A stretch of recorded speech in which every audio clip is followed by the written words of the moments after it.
Alright, so look, I've been thinking about this for a while now. And I know, this isn't internet drama, this is a lawsuit. This isn't some YouTuber beefing with another YouTuber. But dude, hear me out, because this is like the original drama, okay? Like, this is the drama that makes every internet beef look like two toddlers fighting over a toy. So, let's talk about Israel and Palestine, and yeah, I'm going there because someone has to actually lay this out without the spin. Okay, so way back, like late 1800 seconds, early 1900 seconds, you've got this movement called Zionism, right? And the basic idea was, look, Jewish people have faced persecution for centuries. Which is absolutely true. That part's not even debatable. So the solution, according to Zionists, was to establish a Jewish homeland. And they picked Palestine, which, and this is the part people always gloss over, was already full of people. Like, there were already people living there, man, for centuries. Arab Palestinians, Christians, Muslims, all of them just living their lives. But the Zionist movement was like, yeah, but we want it, so, that's that. And it's like, dude, imagine if someone showed up at your house one day and was like, yeah, my ancestors lived here 2,000 years ago, so I'm gonna need you to leave. You'd be like, what the hell are you talking about? Get out of my yard, right? But that's basically what happened, and somehow it's framed as this legitimate claim. So then you get the British involved, because of course, the British,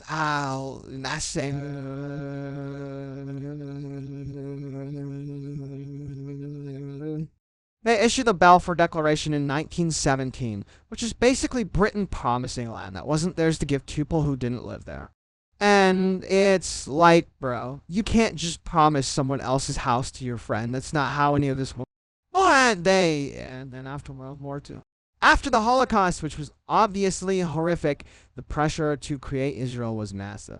And look, I get it. Jewish people had just been through the worst thing imaginable. They needed somewhere safe. But why did the Palestinians have to pay for Europe's crimes? Like, seriously, think about that, man. The Holocaust happened in Europe. Committed by Europeans, and the solution was to take land from Arabs who had nothing to do with any of it. That doesn't seem fair to anyone, just me. So, 1948, Israel declares independence, and immediately the Nakba happens. Nakba means catastrophe in Arabic, and that's not an exaggeration, dude. It really was a catastrophe. Around 750,000 Palestinians were expelled or fled from their homes. Villages were literally wiped off the map. Like, over 400 Palestinian villages were destroyed. Just gone. And the people who lived there were old. Yeah, you can't come back ever. And Israel has this law called the Law of Return, where any Jewish person from anywhere in the world can move to Israel and become a citizen. But the Palestinians who were born there, whose families lived there for generations, they can't go back. Like, that's not a double standard. That's just straight up discrimination, man. And then you've got the occupation, which started in 1967, and it's still going. It's been over 50 years. 50 years of military occupation. Imagine that. Imagine living your entire life under military rule. Or soldiers can come into your house whenever they want. Or you need a permit to travel, to build, to farm your own land, to do basically anything. And the settlements, oh my god, the settlements, this is the part that really gets me. Because it's illegal under international law. Like, it's not even close. The Geneva Conventions are clear on this. You cannot transfer your civilian population into occupied territory. That's the rule that's been the rule since after World War II. But Israel just keeps building them. These settlements in the West Bank. And they keep expanding, and the US just keeps being like, yeah, that's fine, whatever. And it's like, dude, how can there be a two-state solution when one side is literally building on the land that's supposed to be the other state? It's like selling someone a car while you're actively stripping the parts out of it, you know what I mean? And then there's Gaza. Oh man, Gaza. This is the part that really, really gets me. Gaza has been under blockade since 2007, so that's almost 20 years of basically being a prison. 2 million people stuck in this tiny strip of land.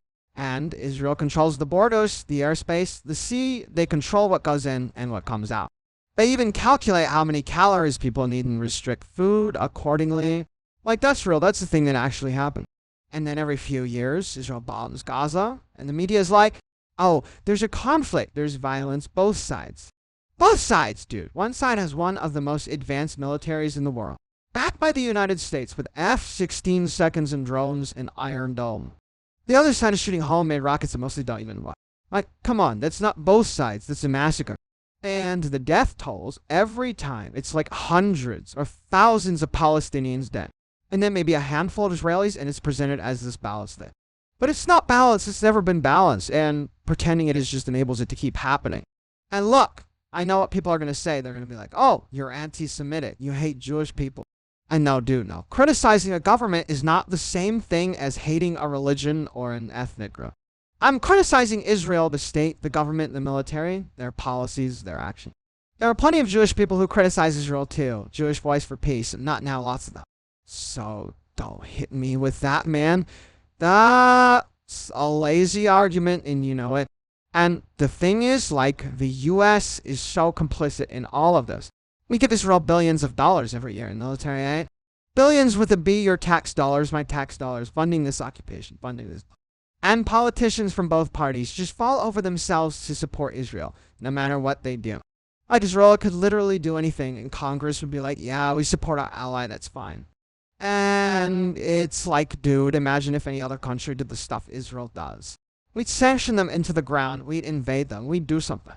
But Israel gets a pass, always. And it's because of AIPAC and the lobbying and the politics of it all. And meanwhile, Palestinian kids are growing up in refugee camps, third generation, fourth generation refugees. Their grandparents were expelled from their homes in 1948. And they still have the keys, like little physical keys to houses that either don't exist anymore or that other people are living in right now. And they can't go back, they can't visit, they can't even see the place where their family lived for generations. But any Jewish person from anywhere in the world can move to Israel and get citizenship immediately. That's the law of our time. So a guy from Brooklyn who's never been to Israel, never had any connection to the land, he can just show up and get a passport.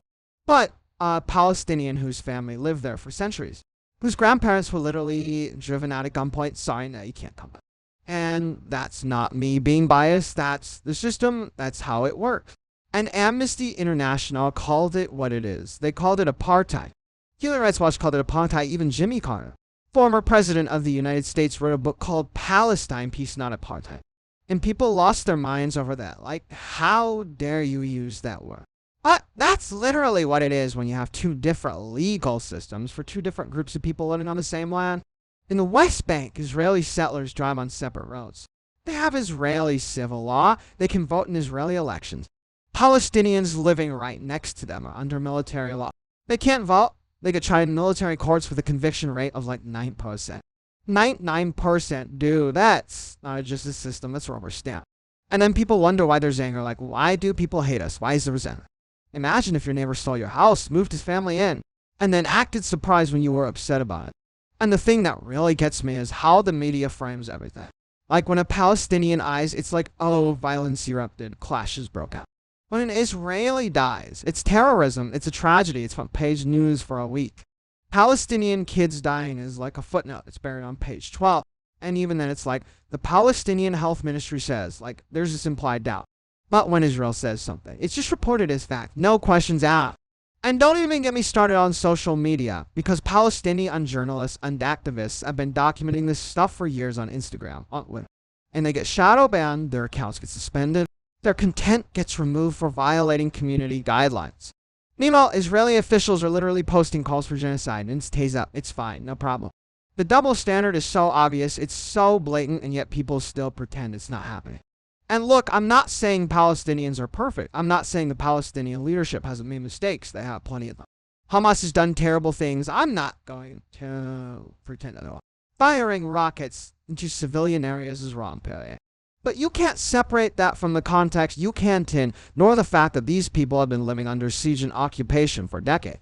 If you lock someone in a cage and poke them with a stick for 20 years, you can't be shocked when they lash out. That doesn't make it right, but it makes it understandable, and context matters. Context always matters.